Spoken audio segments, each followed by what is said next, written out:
बाबा श्याम का जन्मदिन आया है। देव उठनी एकादशी व्रत कथा। बाबा श्याम के 11। ओम श्री श्याम देवाय नमः। जय श्री श्याम। प्यारे दोस्तों, हर साल कार्तिक माह की शुक्ल पक्ष की 11 को देव उठनी एकादशी कहा जाता है।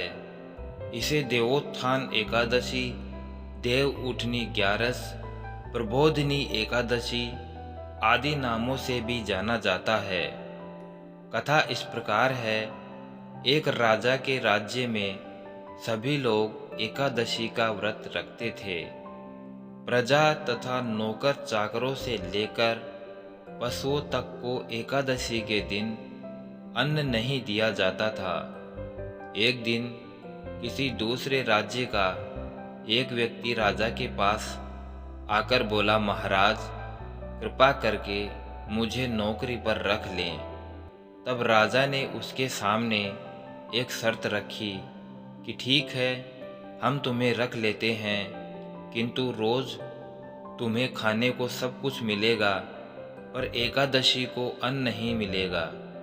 उस व्यक्ति ने उस समय तो हाँ कर ली, पर एकादशी के दिन जब उसे फलाहार का सामान दिया गया तो वह राजा के सामने जाकर गिड़गिड़ाने लगा और कहने लगा, महाराज इससे मेरा पेट नहीं भरेगा, मैं भूखा ही मर जाऊंगा, मुझे अन्न दे दो।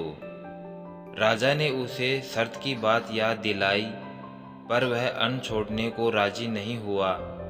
तब राजा ने उसे आटा दाल चावल आदि दे दिए। वह नित्य की तरह नदी पर पहुंचा और स्नान कर भोजन पकाने लगा। जब भोजन बनकर तैयार हो गया तो वह भगवान को बुलाने लगा, आओ भगवान, भोजन तैयार है। उसके बुलाने पर पीताम्बर धारण किए भगवान चतुर्भुज रूप में आ पहुँचे तथा प्रेम से उसके साथ भोजन करने लगे और भोजन करके भगवान अंतर्ध्यान हो गए तथा वह अपने काम पर चला गया। 15 दिन बाद फिर अगले 11 को वह राजा से कहने लगा कि महाराज मुझे दोगुना सामान दीजिए। उस दिन तो मैं भूखा ही रह गया। राजा ने कारण पूछा तो उसने बताया कि हमारे साथ भगवान भी खाते हैं, इसीलिए हम दोनों के लिए ये सामान पूरा नहीं होता। ऐसे ही फिर 15 दिन बाद अगली एकादशी को वह राजा से कहने लगा कि महाराज मुझे दुगुना सामान दीजिए। उस दिन तो मैं भूखा ही रह गया। राजा ने भूखा रहने का कारण पूछा तो उसने फिर बताया कि हमारे साथ भगवान भी भोजन करते हैं, इसलिए हम दोनों के लिए ये सामान पूरा नहीं होता।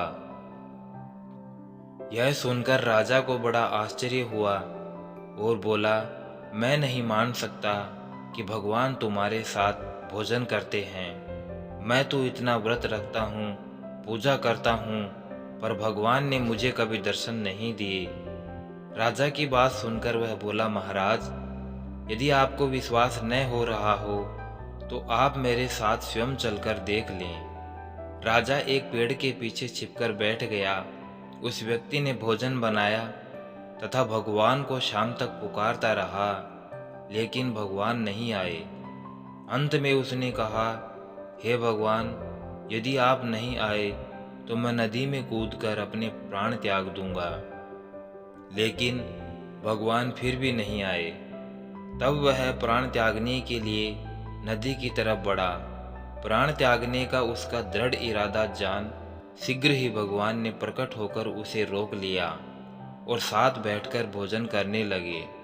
भोजन करने के बाद वे उसे अपने विमान में बिठाकर अपने धाम ले गए। यह देख राजा ने सोचा कि व्रत उपवास से तब तक कोई फायदा नहीं होगा जब तक मन शुद्ध न हो। इससे राजा को शिक्षा मिली। वह भी मन से व्रत उपवास करने लगा और अंत में राजा को स्वर्ग प्राप्त हुआ। जैसे उस राजा को प्राप्त हुआ वैसे हम सबको प्राप्त हो, ऐसी बाबा श्याम से कामना करता हूँ। तो दोस्तों, मन से तथा पूरी निष्ठा से किया गया कार्य जरूर सफल होता है। वहीं चाहे दिखावे से कितनी ही पवित्रता और बिना मन की दुर्बल सोच से हमेशा ही असफलता हाथ लगती है। तो दोस्तों, उम्मीद करता हूँ कि इस कहानी से हमें एक अच्छी सीख मिलती है।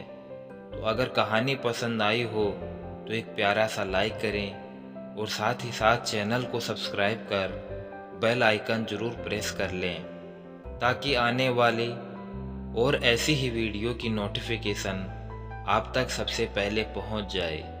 वीडियो को अंत तक देखने के लिए आपका दिल से बहुत बहुत धन्यवाद। जय श्री श्याम।